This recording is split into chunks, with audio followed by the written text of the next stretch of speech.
and we've seen the security situation evolve over the past 5 years since the scrapping of Article 370.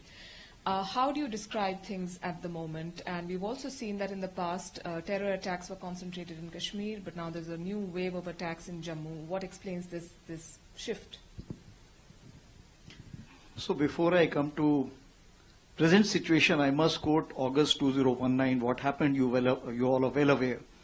And thereafter went as an army commander, and Devendra Pandey is sitting here, who was the corps commander, and we met one of the ladies, wife of one of the active politicians.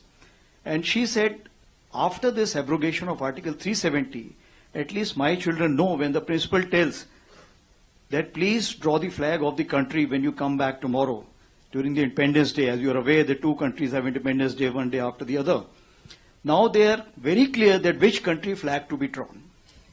Means the clarity which was there has only emerged after August 2019, that what J&K means to India and what India means to J&K.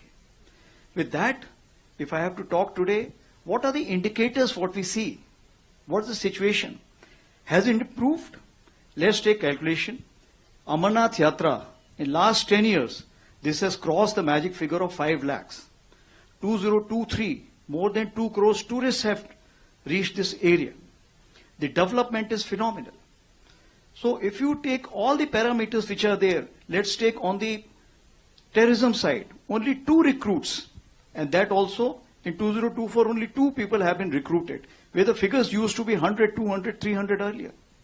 If you see all these parameters, I feel we are moving towards peace and prosperity. Now, when you have some kind of a sand put on ground and you put the water, where does the water flow? Water flows to those places where you will find there is no obstacle. So what we had done, we had concentrated on southern Kashmir most of the time. We had concentrated in some areas of Punch, and if I can say that, Jammu. So the areas which were left, if I'll not say totally unaddressed, but what was there, we were looking for most peace and prosperity, because those places we could invest money. The development was forthcoming. Now those areas have been addressed now by the adversary, the country which is on the western border, and the terrorists which have come now are basically most of them foreign terrorists who have come, and they are going into these areas. Similarly, northern Kashmir also, these people are going into these areas. So what happened? We reoriented, re-energized, and refocused our forces which are there, security forces.